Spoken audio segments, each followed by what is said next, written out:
పెట్టుకున్నాం. మా రైతాంగం గురించి విని వారు చెప్తే ఖచ్చితంగా వినేవాళ్ళు ఉన్నారు. టీవీ చూస్తే ఖచ్చితంగా ఆయన మాట ఏం చెబుతారో సూటుగా చెప్తారు కాబట్టి కట్టేది తగిన వాళ్ళు అయితే టక్కన కట్టేస్తాం.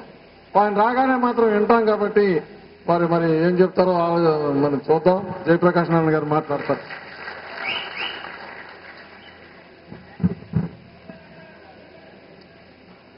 సభకి నమస్కారం.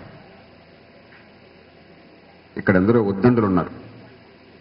రెడ్డయ్య గారిని చూశాను నేను. ఇక్కడ పద్మనాభరావు గారు ఉన్నారు, నరసింహరాజు యాదవ్ గారు ఉన్నారు, పెన్నమేన కోటేశ్వరరావు గారు, మరి శోభనాథేశ్వరరావు గారు. ఇప్పుడే మనం విన్నాం ఎంత ఆవేదన, ఎంత ఆర్తి, ఎంత ఆలోచన ఆయనలో ఉన్నాయో, అనుభవంలో అని చెప్పని. నాగేంద్రనాథ్ గారు, మాగంటి సీతారామస్వామి గారు, ఎందరో పెద్దలు అనుభవం ఉన్నవారు ఉన్నారు కాబట్టి మీ అందరికీ సుదీర్ఘ ఉపన్యాసం ఇవ్వక్కర్లా, విషయాలు లోతుగా చెప్పక్కర్లే. మొట్టమొదటిగా మిమ్మల్ని అభినందిస్తున్నాను. తెలుగు వాళ్లకు అపప్రథం ఏమిటంటే ఇద్దరు తెలుగు వాళ్ళు ఉంటే 3 పార్టీలు ఉంటాయని చెప్పాను. తలా ఒకళ్ళు, తలా ఒక పార్టీ, ఇద్దరు కలిసి మిగతా లోకం మీద 3వ పార్టీ. అలాంటిది పార్టీలకి, కులాలకి, జిల్లాలకి, ప్రాంతాలకి, రాష్ట్రాలకు అతీతంగా సంఘటితమై ఈవేళ గొంతు ఇవ్వడం చాలా సంతోషకరం. అందుకు దీని నిర్వాహకులు నాగేంద్రనాథ్ గారిని, సీతారామస్వామి గారిని, నాగిరెడ్డి గారిని, ఇతర పెద్దల్ని మనసారా అభినందిస్తున్నాను. రెండోది, నాకు అనిపిస్తుంది మాకు వైద్యంలో డిజావు అని ఒకటి ఉన్నది. కొంచెం మానసికంగా దెబ్బతిన్న వాళ్ళకి కొన్ని సందర్భాల్లో ఏదన్నా చూస్తే నిన్ను జరిగినట్టుందే, మన జరిగినట్టుందే అనిపిస్తుంది. డిజావు అని చెప్పంటాం. నాకు అట్లా అనిపిస్తుంది. ఈయన కూడా పిచ్చెక్కింద రాజకీయాల్లోకి వచ్చని మీరు అనుకోవచ్చు. కానీ 30 ఏళ్ల నుంచి ఇదే చర్చ నేను వింటూ ఉన్నాను.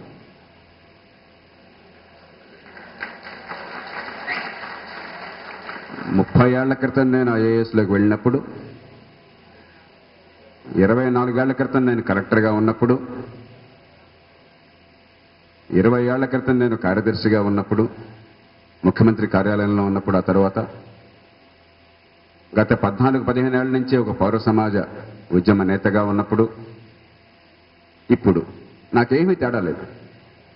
అంటే ఎక్కడో మౌలికమైన లోపం ఉంది.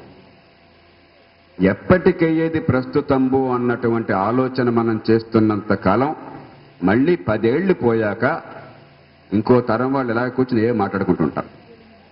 నేను మిమ్మల్ని కోరేది ఒక్కసారి దూరదృష్టితో మీరు ఆలోచించండి.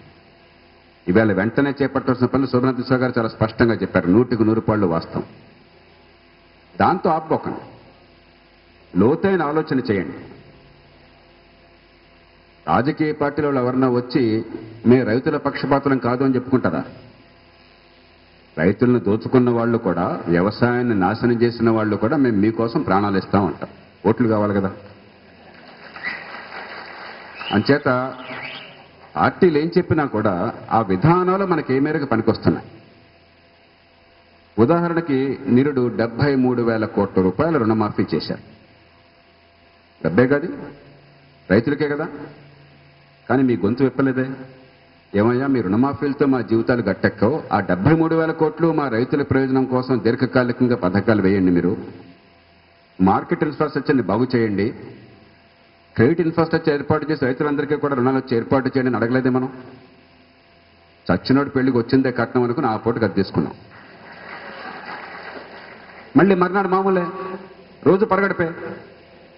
ఇప్పుడు పురంధేశ్వర్ గారు పోయి రేపు పొద్దున ప్రధానమంత్రికి వెళ్తే ఏమ్మా మన్నగా 73,000 కోట్లు ఇచ్చాం, ఇంకెంత ఇమ్మంటావు చెప్పు, బడ్జెట్ నీకు తెలీదా అని అంటే ఆమె సమాధానం ఏం చెప్తుంది? ఈ మాటలు మీకు కర్కశంగా అనిపించవచ్చు. నిజాయితీగా మీరు ఆలోచించండి. ఎంతకాలం మనం బెచ్చగాళ్ళల్లా బతుకుతాం? ఎప్పుడు సరైన విధానాల కోసం పోరాడతాం. విద్యుత్ ఫ్రీగా ఇస్తామని చెప్పంటే మనందరం కూడా జారిపోతున్న లుంగులన్నీ కట్టేసుకుని ఓట్లు వేసేసాం. కానీ విద్యుత్తు ఫ్రీగా ఇవ్వటం ముఖ్యమా, అసలు విద్యుత్తు క్వాలిటీ మనకు అందటం ముఖ్యం? మన గ్రామంలోనే ఈనాడు చర్చ పెట్టలేదే, ఏనాడు ఆలోచన చేయలేదే.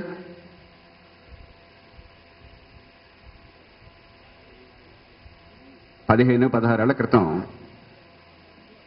ఇప్పటి ప్రధానమంత్రి గారు ఆర్థిక మంత్రిగా ఉండి ఆర్థిక సరళీకరణ చేపట్టినప్పుడు సుబ్రహ్మణ్యేశ్వరరావు గారు చెప్పినట్టుగా ఆ డంకల్ ప్రతిపాదనలు వచ్చినప్పుడు దీనివల్ల దేశం నష్టమవుతుందని కొందరు వాదిస్తే, కాదు మీరు సమగ్రమైన విధానాలు చేపడితే రైతులకి న్యాయం జరుగుతుంది, ప్రయోజనం చేకూరుతుంది వాదించేవాడు నేను ఒకండి ప్రభుత్వంలో అధికారిగా ఉన్నాను అప్పుడు. ఇంకా ఆనాడు సీతారాం యేచూరి సిపిఎం నుంచి గట్టిగా వ్యతిరేకిస్తుంటే 2 గంటలు ఆయనతో కూర్చుని ఆయన క్లాస్ తీసుకుని మరి ఈ రైతుల ప్రయోజనాలు బాగుపడాలని చెప్పంటే, కాంపిటేటివ్ అడ్వాంటేజ్ మన రైతులకి మన వ్యవసాయానికి ఉన్నది, కానీ సమగ్ర విధానాలు సరైనవి కావాలి, దానికి మార్గం ప్రపంచంలోకి వాణిజ్యంలో దొరపడకుండా ఉంటాం కాదు, దొరబడి మనం సాధించుకోవాలని పోరాడాను నేను.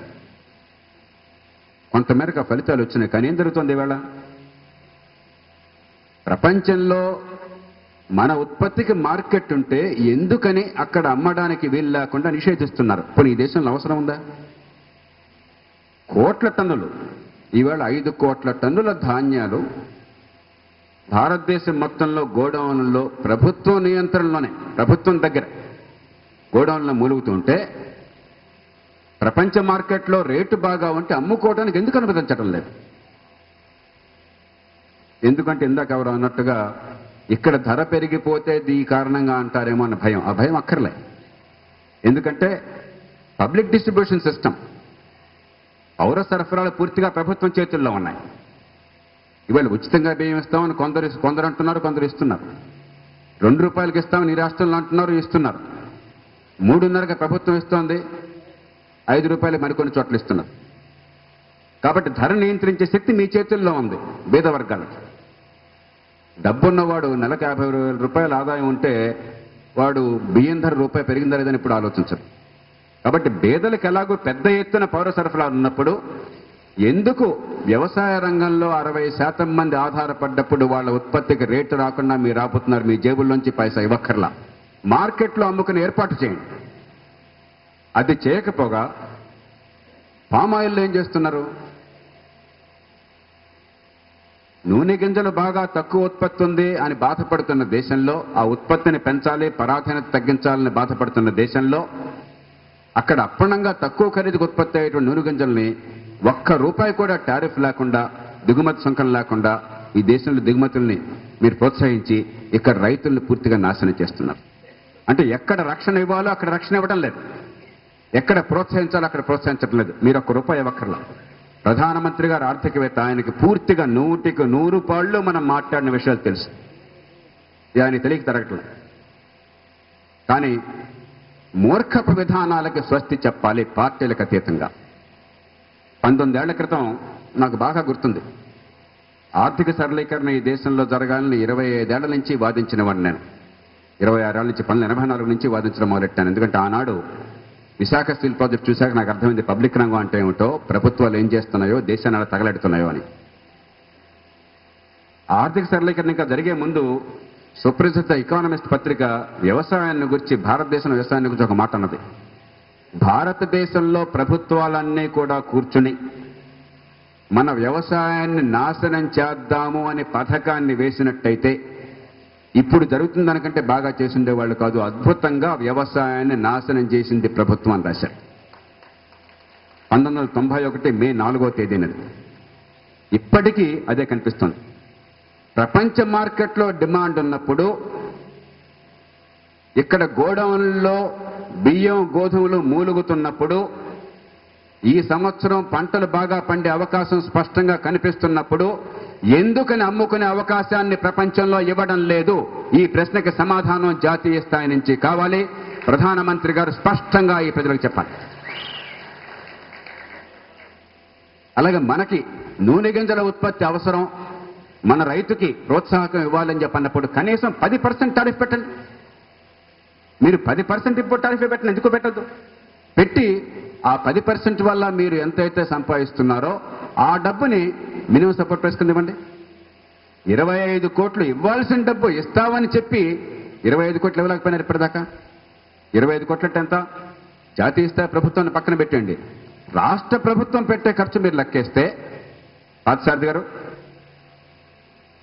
మీరు పెట్టే ఖర్చు లెక్కేస్తే రోజుకి 325 కోట్లు. ఒక్క గుప్పెడు మన్ను తీయకుండా, ఒక్క చుక్క నీళ్లు రాకుండా, రాని పథకానికి జరగకూడని పథకానికి 1000 కోట్ల రూపాయల డిజైన్ల పేరుతో టకామని సంతకం పెట్టి ఇచ్చేశారు. మన ముఖ్యమంత్రి గారే డబ్బుని జాగ్రత్తగా పట్టుకుని పొదుపు చేసే రోసయ్య గారే ఇచ్చారు. 25 కోట్లు ఇవ్వాల్సిన డబ్బు, హామీ ఇచ్చిన డబ్బు, చట్టబద్ధంగా ఇచ్చే డబ్బు, అది ఇవ్వడానికి చేతులు రావటం లేదే. డబ్బులు లేవంటున్నారు. రాష్ట్ర ప్రభుత్వం పెట్టే ఖర్చు ప్రతి గంటకి 13 కోట్లు. 2 గంటలు రాష్ట్ర ప్రభుత్వం పెట్టే ఖర్చు కనుక ఇస్తే పామాయిల్ ఫార్మర్స్ అందరికీ సమస్య ప్రస్తుతానికి అయిపోతుంది. కేంద్ర ప్రభుత్వం పెట్టే ఖర్చు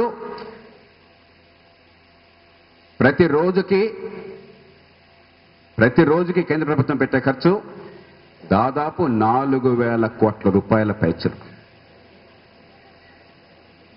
అంటే ప్రతి గంటకి 170 కోట్ల రూపాయలు పెడుతున్నారు. అంటే కేంద్రం పెట్టే ఖర్చులో 8 నిమిషాల పాటు పెట్టే ఖర్చు గనక ఆ డబ్బులు ఇస్తే 8 నిమిషాల ఖర్చు పామాయిల్ ఫార్మర్ మొత్తం కడగండ్లన్నీ తీరుతాయి. పైసా ఖర్చు కూడా లేకుండా ఒక్కసారి కలం పోటుతో మన దేశ ప్రయోజనాలు కాపాడడం కోసం, మన వ్యవసాయ ప్రయోజనాలు కాపాడడం కోసం మనం 73,000 కోట్ల లోన్ వేవర్లు అక్కర్లేదు. ఇక్కడ ఇబ్బడి ముబ్బడిగా ఉన్న ఉత్పత్తులకు విదేశీ వాణిజ్యంలో గిరాకీ ఉన్నప్పుడు అమ్ముకునే అవకాశాన్ని ఇద్దామని ఒక్క కలంపోటుతో సంతకం పెట్టి, అదే సమయంలో పేదలకు మళ్ళీ ధరలు పెరగకుండా ఎలాగో పీడీఎస్ ఉంది కాబట్టి దాన్ని సమర్థంగా నడిపి రక్షించుకుంటే, ఇందాక సుబ్రహ్మణ్యేశ్వర్ చెప్పినట్టుగా 7,000 కోట్లు కాదు, ఈవేళ బహుశా కనీసం 2 కోట్ల టన్నులు మనం కళ్ళు మూసుకుని ఈవేళ వచ్చే పంట బాగుంటుంది కాబట్టి బహుశా 3 కోట్లు కూడా అమ్మచ్చు. 3 కోట్ల టన్నులు కళ్ళు మూసుకు అమ్మచ్చు మనం. 3 కోట్ల టన్నులు ప్రభుత్వం చేతుల్లో ఉన్న ధాన్యాన్ని, ప్రైవేట్ రంగంలో ధాన్యం పక్కన పెడదాం, ధాన్యాన్ని అమ్ముకునే అవకాశం ఇచ్చినట్టయితే ఆ ఒక్క 3 కోట్ల టన్నులతోనే ఈ సంవత్సరం వ్యవసాయ రంగంలో బోల్డెన్ డబ్బులు చేరతాయి. అంచేత విదేశీ వాణిజ్య విధానంలో వ్యవసాయానికి జరుగుతున్న అన్యాయం గతంలో జరిగింది. ఇప్పుడు డంకల్ డ్రాఫ్ట్ ఇచ్చిన తర్వాత కూడా స్వేచ్ఛా వాణిజ్యం అన్నప్పుడు కూడా మా ఇంటికి వస్తే మాకేం తెస్తావు, మీ ఇంటికి వస్తే మాకేం ఇస్తావు అన్న పద్ధతి తప్ప రైతుకు న్యాయం చేయడం కోసం టారిఫ్ల విషయంలో కానీ విదేశాల్లో వాణిజ్య విషయంలో కానీ ఏ మాత్రం ప్రయత్నం జరగడం లేదు. దాని మీద ఈవేళ పోరాటం ఇప్పుడు సరే ఇంత గొడవ పెట్టాం కాబట్టి రేపు పొద్దున బహుశా సంతకం పెడితే పెట్టచ్చు, దాంతో ఆపబోకండి.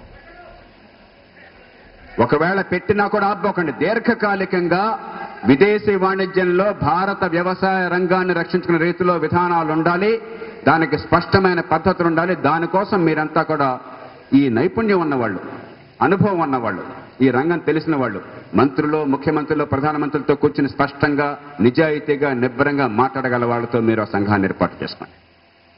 లేకపోతే మళ్ళీ 6 నెలలు పోయాక మళ్ళీ ఇంకోసారి, మళ్ళీ 9 నెలలు పోయాక మళ్ళీ ఇంకొకసారి, మీకు ఎలా ఉందగా నాకు మాత్రం చాలా చిక్కగా ఉంది.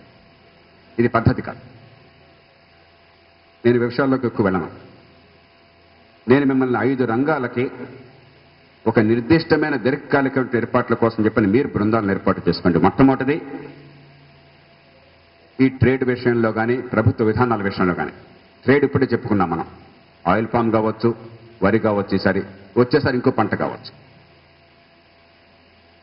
ఇథనాల్ ఏమక్కర్లే,